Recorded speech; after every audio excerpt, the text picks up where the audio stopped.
Jenny Figaro sur Espace FM avec Voyage Antillais, Branche-toi Communication et Jenny Beauty. Tous ces réseaux sociaux. Les amis, bienvenue si vous nous rejoignez sur le 98.8. C'est parti pour votre émission du mardi matin. On est toujours avec Nicolas Joachim Eugène pour vous parler de l'avancée des dispositifs médias réseaux. Bonjour Nicolas, comment ça va? Bonjour Jenny. Ça va? C'est un plaisir d'être là. Tu vas bien? Oui, super. Tu seras bientôt plus en France, hein, je crois. Oui, voilà, en fait, on continue les travaux donc sous les territoires, ouais. Notamment dans quelques jours aux Antilles. Et comme on le verra tout à l'heure, il y a de grandes avancées, puisque là, on est au bilan de mi-étape du semestre des travaux internationaux, après ce qui s'est passé en Allemagne, après ce qui s'est passé en Afrique. Et là, on s'approche vraiment des conclusions intéressantes pour qu'on puisse mettre en place des projets ensemble, des projets qui sont déjà existants, mais on va apprendre à travailler ensemble. Et bien justement, on est avec Manuel Ornem, donc qui est déjà sur le standard téléphonique. On l'accueille tout de suite. Bonjour Manuel. Merci à vous de prendre quelques minutes de votre temps donc pour nous parler de votre rôle, effectivement, donc organisateur de DMR, donc pour la levée de fonds caritatifs et participatifs, donc notamment avec les streamers et influenceurs ultramarins, mobilisés pour la lutte contre la drépanocytose, et Dieu seul sait à quel point on en a besoin. Oui, tout à fait. On essaie de refaire le coup qu'on a fait l'an dernier avec cet événement qui s'est très bien passé, de le rééditer cette année avec une plus grande ambition. Pourquoi est-ce que vous avez décidé de mener ce combat, si on peut le dire, parce que effectivement c'est un combat difficile de lever des fonds, et comment est-ce que vous procédez? Déjà on a décidé de mener ce combat parce que c'est un sujet et une maladie importante aux Antilles et à travers le monde. C'est l'une des maladies du sang les plus répandues au monde, et c'est quelque chose qui est très dur à vivre au quotidien. Ma compagne l'est, du coup elle est drépano, donc je sais très bien ce que ça implique.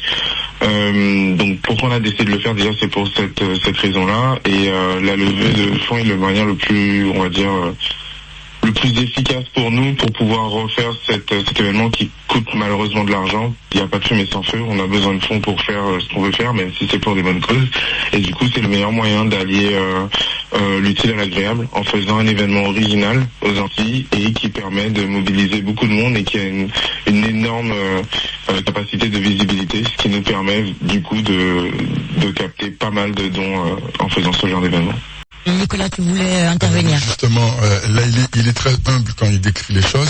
Oui. Et sachez, vous les auditeurs, et d'ailleurs, préparez-vous à prendre des notes pour rentrer en contact avec lui et son équipe. Ils ont mis en place, sur 48 heures, une opération avec des streamers ultramarins qu'ils ont fait venir de partout. Il y a eu des personnalités mobilisées. On parle de Jocelyne Bérois, on parle d'humoristes comme Gilles Saint-Louis. Là, il parle comme si c'était facile, simple, mais c'est énorme. Ouais, et surtout, à travers ce levée de fonds, il y a un modèle qui se met en place. Comme il l'a dit il y a quelques instants, quand cette opération de 48 heures non-stop se met en place avec ces streamers qui se mobilisent et tout, il y a plusieurs leviers de levée de fonds. Il y a des leviers structurels, notamment à travers le modèle normal de la participation des streamers, avec le fait qu'ils soient payés par rapport au nombre d'abonnés, etc. Mais il y a aussi des levées de fonds intelligentes, organisées, comme par exemple des défis, comme par exemple des ventes aux enchères, etc. Est-ce que tu peux nous en parler un peu, parce que il y a eu combat de boxe, il y a eu des influenceurs de présent, il y a eu beaucoup de choses. On te laisse la parole. Oui, alors du coup, quand on a fait l'événement, on s'est dit que l'idée, ce serait de créer quelque chose d'original et quelque chose qui pourrait, comme on dit, hyper les gens. Donc c'est vrai que l'année 2024 a été marquée par des gros combats de boxe qui a eu organisés à travers le monde par des personnalités. Donc on s'est dit qu'on devrait en faire un avec nos personnalités locales. Donc on a organisé un combat de boxe entre l'influenceur Monsieur Stan et l'artiste Mata. Malheureusement, il a eu un accident la veille, un accident de voiture, donc il a été remplacé par un artiste martiniquais qui s'appelle Malcolm. Mais c'est vrai que c'était de prime abord un projet ambitieux parce que forcément il y a des équipes de tournage à payer, il y a un lieu à réserver, il y a des artistes aussi qui c'est leur gagne-pain, donc forcément ils ont besoin d'un cachet. Tout le monde a été indulgent, sachant que c'était pour la drépano. C'est une cause qui touche, qui est importante pour tout le monde, donc du coup pour la fin de l'année tout le monde y est allé de son petit cadeau de Noël, si on peut dire ça comme ça. Mais c'est vrai que c'était un dispositif énorme, comme on me le répète souvent dans notre domaine, donc streaming aux Antilles, ça n'avait jamais été fait, et surtout quand on a décidé de le faire, on pensait que ça se ferait pas, puisque les factures ne cessaient, enfin les devis ne cessaient de monter. Mais heureusement, on a pu s'organiser, on a pu le faire, on a éliminé ce qu'on devait pour pouvoir rentrer dans un budget qui était assez serré, et on a réussi à faire un événement qui était une première avec, comme Nicolas disait, 48 heures de streaming d'événements. Donc il y a eu le combat de boxe à la fin pour rassembler le maximum de personnes que possible, pour créer du divertissement et pour aussi capter des dons. On a eu des streamers qui se sont donnés aussi en faisant des défis, en se teignant les cheveux ou en décidant de faire des tatouages s'ils atteignaient leur palier de dons. Il y a eu aussi la mise en avant de la culture antillaise avec des intervenants qui sont venus pour parler du cas. On a vraiment fait un événement complet sur 2 jours, parce que c'est du non-stop. C'est des nuits blanches, et le but c'est de se donner pour que les gens puissent voir qu'on se mobilise pour une cause, de parler de la cause sans cesse, parce que beaucoup de personnes ne connaissent pas la drépano, ne savent pas ce que ça implique, et ne se rendent pas compte à quel point c'est une maladie qui est difficile. Donc vraiment l'idée c'était de créer un événement assez complet où il y a beaucoup de fun et beaucoup de travail, surtout pour réussir à créer un événement sans pareil jusqu'à maintenant. Et le but c'est de le refaire cette année, toujours aussi bien, aussi grand, et de pouvoir justement capter plus de fonds. Et comme on l'a déjà fait une fois, donc on a prouvé que c'est possible, l'idée c'est de voir si des personnes veulent nous accompagner pour défendre une cause comme la drépano, et surtout pour pouvoir s'amuser de nouveau pendant 2 jours avec toutes les Antilles et toute la diaspora antillaise.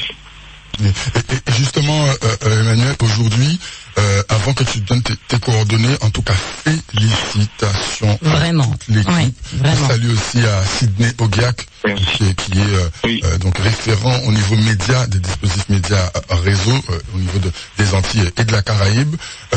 Justement, avant que tu donnes tes coordonnées, on précise qu'il y a l'opération en fin d'année. Tous ceux qui veulent contribuer, n'hésitez pas, d'accord?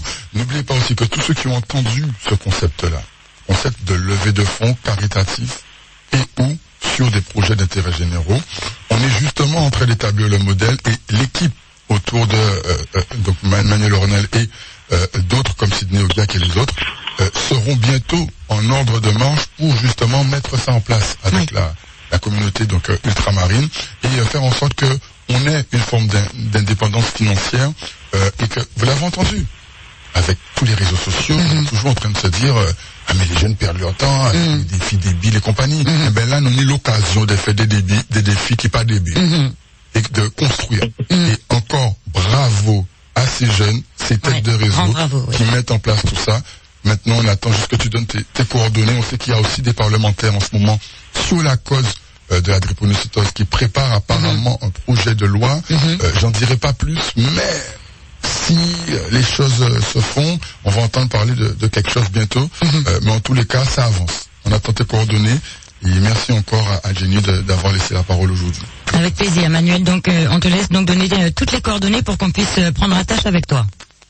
Ok, donc moi c'est Manuel Ornem. Vous pouvez me contacter au 06 90 14 29 19 14 29 19. Il faut rajouter le plus 590 devant.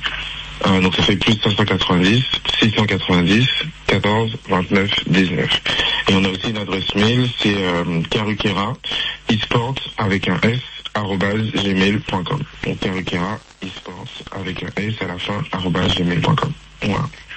Eh bien, merci infiniment, Manuel, pour cette intervention. Et comme l'a dit Nicolas, grand bravo pour toutes les actions que vous menez. À très bientôt. Merci beaucoup. À bientôt. Merci, au revoir. Voilà donc une cause très très importante, Nicolas. Absolument. Et tout à l'heure, quand on va passer par la Martinique, on va parler avec Audrey du grand rendez-vous international au Brésil, auquel vous pouvez tous contribuer. Dans la foulée, on va parler avec Yannick Mariano juste après de ce qui se met en place sous la Caraïbe, avec notamment Saint-Domingue, Saint-Martin, et un message important à un acteur important de l'audiovisuel qui est tombé en grave maladie et on va lui dédicacer un message. On terminera avec le Canada, mais c'est vrai, Jenny, que beaucoup de forces vives sont disponibles et font des choses de par le monde dans notre communauté ultramarine. On va marquer une petite pause et on arrive avec donc Audrey dans quelques minutes. Restez branchés sur Espace. Jenny Figaro sur Espace FM avec Voyage Antillais, Branche-toi Communication et Jenny Beauty.